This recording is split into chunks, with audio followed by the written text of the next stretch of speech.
Le 24 juin 1947, Kenneth Arnold, pilote privé, observe au-dessus du mont Rainier dans l'état de Washington 9 objets mystérieux dans le ciel.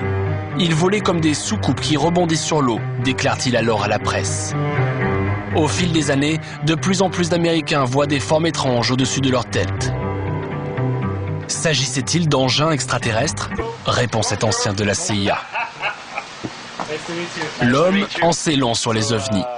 Pendant plus de 16 ans, Gerald Haynes dit avoir eu accès à tous les documents confidentiels de l'agence portant sur le sujet. Selon mon enquête, les observations d'OVNI augmentent véritablement à partir de 1953-1954, et ce jusque dans les années 60.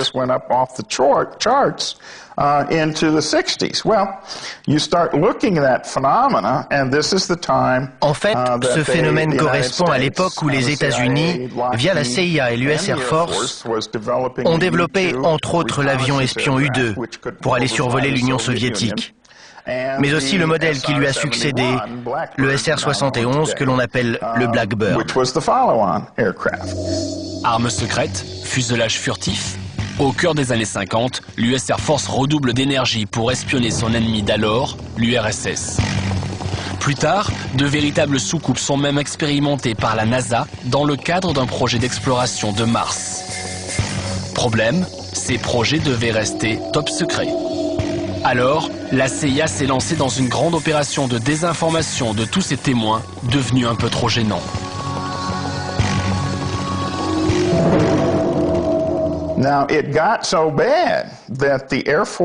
Il y avait tellement d'observations que l'US Air Force et la CIA ont envoyé des équipes dans le cadre du projet Blue Book. Et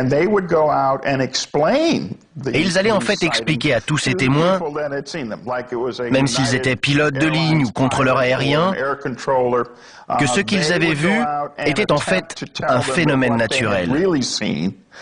Du genre une inversion de température sur les radars ou une formation de cristaux de glace à 20 000 mètres d'altitude. Ils ne disaient clairement pas la vérité. Quid alors de l'affaire Roswell? Selon Gerald Haynes, cette histoire, elle non plus, n'aurait jamais dû sortir. C'est en fait un ballon espion ultra sophistiqué qui se serait écrasé. D'après moi, c'était un ballon naviguant à très haute altitude dont le rôle était d'espionner l'URSS et de surveiller les radiations dans l'atmosphère. Le but était de savoir où en était l'Union soviétique par rapport à l'arme atomique. Et c'est ce ballon qui s'est écrasé sur Roswell. Du moins, d'après le rapport de l'US Air Force, et je crois ce rapport. L'opération était secrète. Nom de code, projet Mogul. Aux Archives nationales, nous avons pu retrouver des images de ces fameux ballons. La scène se déroule non loin de Roswell, sur la base d'Alamogordo. Sous ces ballons, du matériel d'enregistrement suspendu. L'un d'eux, lancé en juin 1947, aurait dévié de sa trajectoire initiale avant de s'écraser. Sans doute sur le ranch du fermier de Roswell. C'est du moins ce qu'affirment plusieurs scientifiques qui ont enquêté sur le projet Mogul.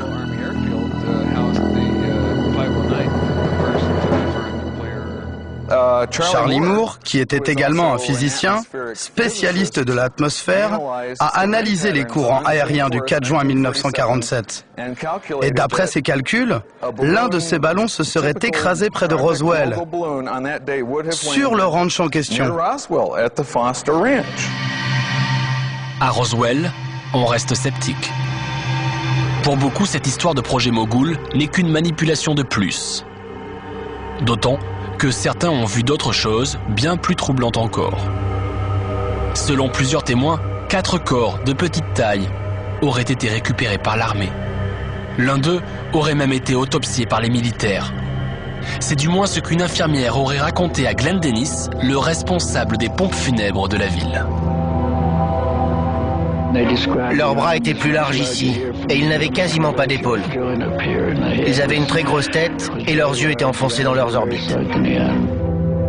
Pour Julie Haute, là encore, l'armée a tout fait pour camoufler cette histoire.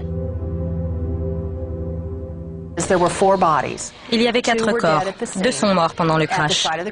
Un serait décédé après que les militaires l'aient récupéré et un autre était toujours en vie. Que lui est-il arrivé? C'est comme les débris, on ne le saura jamais. Côté officiel, point d'alien. Selon l'US Air Force, les gens auraient en fait confondu des mannequins anthropomorphiques testés par l'armée avec des extraterrestres. Fin de l'histoire. Ou presque. Car en 1995, l'affaire de l'autopsie est relancée. Scoop mondial, la première image d'un extraterrestre, dit-on alors à l'époque. Ce film a fait le tour du monde. Encore aujourd'hui, la séquence est visionnée des milliers de fois tous les jours sur Internet. Les gestes chirurgicaux ont été maintes fois expertisés, commentés. Ce document a été vendu par un producteur anglais. Authentique pour certains, une arnaque pour d'autres. Un faux ou un tox. Pour trouver la réponse, il faut se rendre de l'autre côté de la Manche, en Angleterre. Dans cette petite maison du bord de mer vit un expert en effets spéciaux. Cet homme est récemment passé aux aveux. C'est lui qui a fabriqué le faux extraterrestre. Quand vous faites des effets spéciaux, c'est toujours un moment sympa. On s'amuse toujours beaucoup. C'est comme ça. Faire des effets spéciaux, c'est jouer des tours aux gens. Pour ce tournage réalisé en l'espace d'une nuit de janvier 1995 à Londres, John Humphrey dit avoir fait avec les moyens du bord. Je suis descendu au supermarché du coin et j'ai acheté des abats de poulet, divers morceaux de viande, de la cervelle de mouton, mais aussi de la gelée. C'était assez artisanal. Vous avez fait comme ça? Oui, c'était comme ça. On a mis de la gelée dans les yeux. On a humidifié pour que ça fasse brillant. Et après, on a enlevé cette couche avec des pinces, comme ça.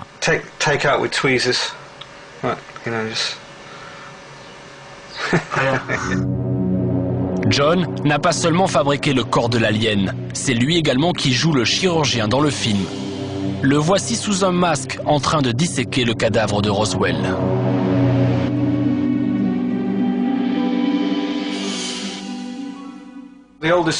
C'est un vieux truc tout simple. Vous prenez un couteau et vous mettez du sang sur un seul côté de la lame. Vous tournez le dos à la caméra et vous faites comme ça. En fait, vous utilisez le couteau comme un crayon et vous dessinez une ligne de sang. Et là, votre œil se dit, ils sont vraiment en train de couper. Vous avez fait ça pour l'autopsie? Oui, oui. Pour John Humphrey, le plus dur n'a pas été le tournage, mais plutôt son impact médiatique. Le véritable supplice, c'est que vous créez une œuvre d'art. 1 milliard de personnes la voient et personne ne sait que c'est vous qui l'avez fait.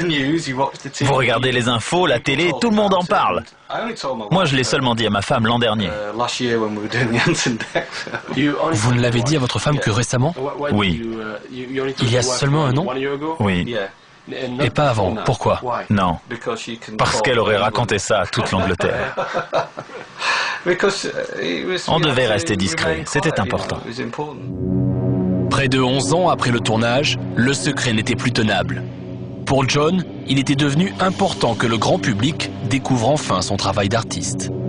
Ce silence longtemps gardé, c'était avant tout l'accord passé avec le producteur de ce film. L'homme vit à Londres. Il s'appelle Ray Santilli. La vente de cette cassette lui aurait rapporté plus de 4 millions d'euros. Ray Santilli est aujourd'hui quelque peu méfiant à l'égard des journalistes qui l'approchent. Prétextant un reportage d'ordre culturel sur le travail de John Humphrey, il accepte de nous recevoir. Malgré les récentes révélations de son expert en effets spéciaux, le producteur maintient qu'il a vraiment eu un jour entre ses mains un film d'une autopsie d'un extraterrestre. Mais ce film-là serait trop dégradé pour être diffusable. Alors, il aurait fait appel à John Humphrey pour reconstituer et restaurer, dit-il, la pellicule. Bon, on y va.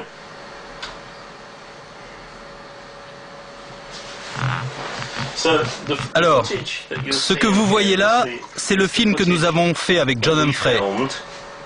C'est lui qui a fabriqué cette créature.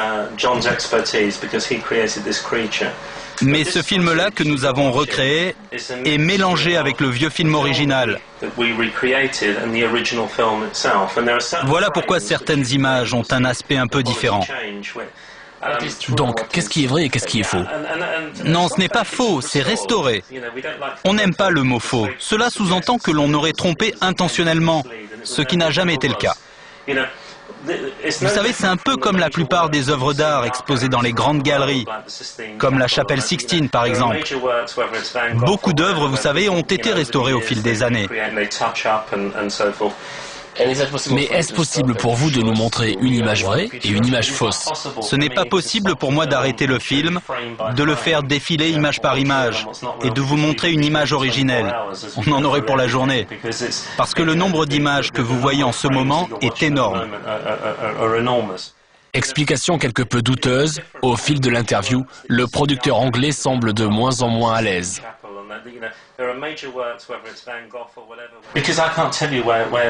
Je ne peux pas vous dire où se trouvent ces images, car ce n'est pas moi qui ai monté le film. C'était qui? Je ne peux pas vous le dire. Parce qu'il y a des gens qui ont travaillé sur ce film et qui souhaitent garder l'anonymat. Pourquoi? Parce que c'est leur souhait, malheureusement. Mais est-ce que ce n'est pas difficile pour vous de dire quelque chose que vous ne pouvez pas prouver? Non, pas vraiment. Parce que ce n'est pas à moi de dire si c'est vrai ou si c'est faux. C'est aux gens de se faire leur propre idée.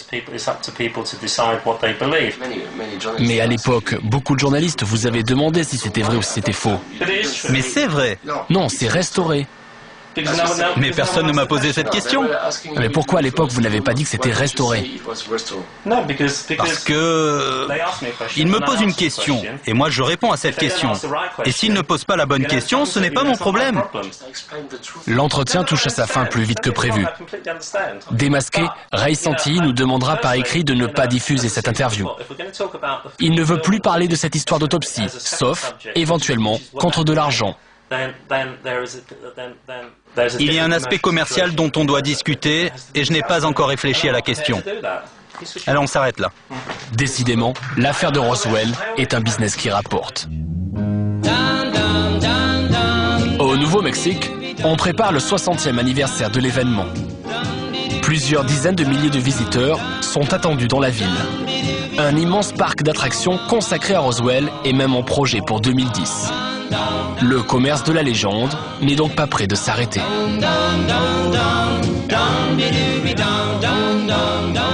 Le plateau de pièces à conviction, ceux qui se passionnent pour les ovnis, vous l'avez dit, ils ont un nom, ce sont les ufologues, de l'anglais UFO, Unidentified Flying Objects. Et ils sont quelques dizaines en France à scruter le ciel, à traquer la moindre lueur, appareil en main.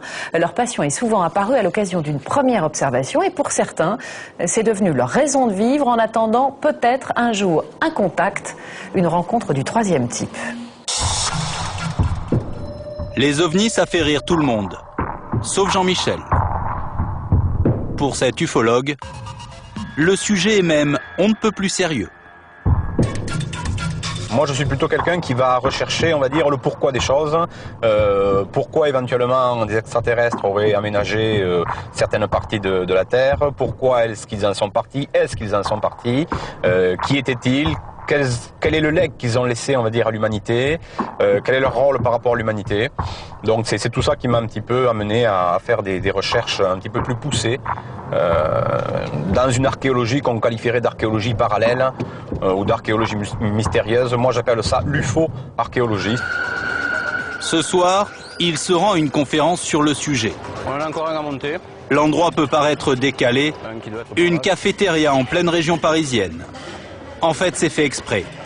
Pratique, pas cher, sympa et accessible à n'importe qui. Chose incroyable, cela fait 15 ans que le rendez-vous existe. Qu'est-ce qui m'arrive?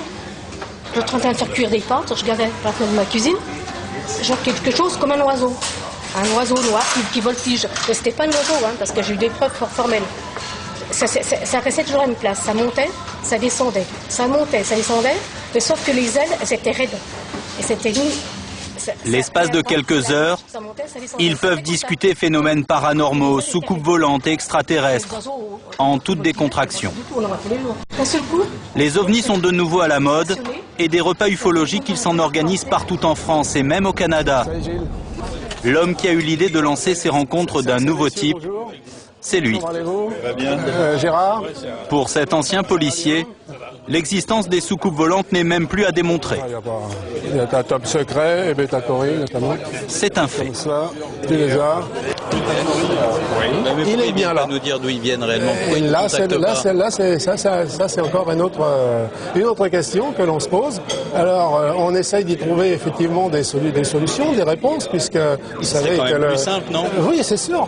Mais est-ce que ces gens qui sont doués d'une intelligence quand même hautement supérieure par rapport à la nôtre, est-ce que ces gens sont intéressés par nous? Est-ce qu'ils peuvent nous comprendre? Imaginez que nous, on essaye de communiquer avec les fourmis. On n'y arrive pas. Illuminés, doux rêveurs, et si tout simplement ils avaient raison.